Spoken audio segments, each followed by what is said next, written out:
Hola charismatics and welcome to my YouTube channel. My name is Carrie Marsh, and if you're new here, you are most welcome. So as usual, be sure to subscribe and hit that notification bell so that every single time I get to upload a new video, you'll be among the first people to get notified. So subscribe guys, subscribe. Mi nakuja nikispeed, don't you people wanna see Kakamega, huko Dala, na Murang'a, mpaka Kenya nzima. I'ma show you all how we dance to the beat. I'ma flow good, take you places where you never. So today's video is just a matter of me sharing a little story about an encounter that I had yesterday. And I was at the salon yesterday. I left the house around 12, so it's a walking distance. So I was there around 12:30. No, that's too long. Around 12:15, más o menos. My lights just went out. Eh, KPLC, KPLC, KPLC, KPLC. Few moments later, 2,000 years later, one eternity later. So as I was saying before, I was rudely interrupted by you know who. Anyway, it's raining in Kenya, and every time it rains, these people take the electricity as if the electricity is going to get wet. Anyway, I got to the salon yesterday, and when I walked in, there was the boss, and she had two interns who were there. So I greeted them, and then I told them what I wanted, the style that I wanted to be plaited, and they also had to wash my hair, condition it, of course, and then blow dry my hair, then plait my hair in these big box braids. So one of the interns, we're going to call them intern A and intern B. So intern A got up and she put the water in the kettle for it to heat so that she can be able to wash my hair. But as soon as she just did that and the water was halfway boiling, the electricity went out.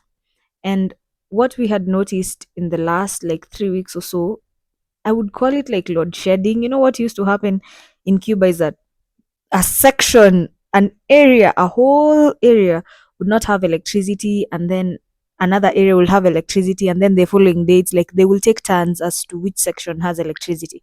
And that's one thing that I noticed about here, that recently for the last 2 3 weeks that has also been happening. So I knew I could not be able to go to any other salon within the area unless I went to one in town. And what was the guarantee that even in town there was electricity? Because things have been a bit spooky nowadays with this electricity. So I decided to wait there. And while I waited, the boss left because she was done with her client. So she just gave instructions to the interns, like, hey, you know what? Watch over the business. I'll be back once electricity comes, because without electricity in the salon, it's really, really hard for the salon to work, right? Or to go on, or things to go on in the salon. So I sat down with intern A and intern B, and we got to talking while I was waiting there, and I got to find out more about their stories. How one of intern A is almost graduating in December, how she's looking forward to it, about her parents, because she was very talkative and just a really sweet girl. Intern B also was also nice. She was giving me stories about their house and how electricity, they didn't also have electricity for like 3 days, how things went bad in the deep freezer. So just a lot of talks, a lot of chit chats here and there. Finally, after like 3 hours, I know I waited for 3 hours because even at the house there was no electricity. So what was I exactly coming back to do? Nothing. And I had finished all my chores. So after 3 hours, the lights came back, and once the lights came back, intern A went rapidly, put the water again, reheated it, boiled, and then she called me to the washing area. So she washed my hair, and generally, what is there in a Kenyan salon, I decided this time not to bring my own shampoo and conditioner. I just decided to use the salon's own. I trust the place, so yeah, there was no really any issue, and my hair doesn't react with any shampoos or conditioners. At least until all these years that I've lived, I've never seen any of that happening. So what happens in these salons is that there's always a shampoo and a conditioner allocated for the salon for those who don't bring their own stuff from home. So intern A started washing my hair, and once she was done, she just shampooed my hair, and then she was like, "Hey, can we now move to the area where you're going to get your hair blow dried?" And I was like, I'm sorry, but I can't move there because you have not conditioned my hair. You have not put any condition on my hair. And generally, the rule of thumb is that you have to shampoo and then you condition the hair, then you blow dry. You cannot skip the conditioning part because the conditioner softens the hair and makes it easier for you when you're blow drying. So she was like, but there's no shampoo, there's no conditioner. And I was like, so what we're going to do is we're going to call your boss so that she can authorize for you to get a conditioner from the shop, because it's also a cosmetology shop, salon. So they sell conditioners and stuff. So she gets one container for her to use on my hair. And she was like, but you can just shampoo your hair alone and then we just blow dry it. And I was like, remember, she has gone to beauty school, she's graduating in December. So in my head, and generally, you know that this is someone who knows, or they have been taught that you're supposed to shampoo and condition the hair. You're never supposed to just do one and leave the other one out. So I was like, I cannot get my hair blow dried without getting it conditioned. So we're going to just call your boss. And your boss is going to give you the authority to take one of the conditioners from the shop so that you can be able to apply it on my hair. Then you divide my hair in sections and then you comb it out one by one. And I told her, it is hard. I totally understand. My hair is a lot. Even for me, sometimes it takes me so much time. So my hair is a lot. Just be patient with it, just be patient, because the result at the end of it all is beautiful. So just be patient with it, don't get agitated, do it lentamente, slowly by slowly. And then so that when you get to the area where you're supposed to blow dry my hair, it's going to be easier, it's going to shorten your time. So we called her boss and I explained to her boss that, hey, your intern wants me to do A, B, C, and D, but I cannot be able to do that without, this step, etc. And the boss was like, okay, no problem, just tell her to take one conditioner. And so she took the conditioner and then she divided my hair in sections. She combed it out slowly by slowly. She rinsed it out. And so before she started blow drying my hair, she also wanted to divide it again in sections, then comb it out again, and then blow dry it. And I felt like that was going to be so much work for her. So I just told her, instead of you doing that, just use the blow dryer and just blow dry my hair once. It's going to be easier for you. And she actually understood and she was like, okay, no problem. So at the end of it all, she did a great job. She finished and she called her boss. The boss came and the boss is the one who plaited my hair rapidly. It was getting already late by this time, and then we were done. So the reason why I'm sharing this story is because I remember I remember being an intern and how some patients will come to you and they used to be so condescending. They will be like, how dare you not know how to do this, and like, why are you doing such a mediocre job, how dare you not know how to do this. And yet you'd find out that it's just because it's your first time being there. If you're rotating in a different rotation, let's say surgery for example, and it's your first day suturing a live person, it's like you go slow, you suture it slowly, and some people would be like, you've been in school for 6 years, how are you just suturing this, or 4 years, how are you just suturing this so slowly.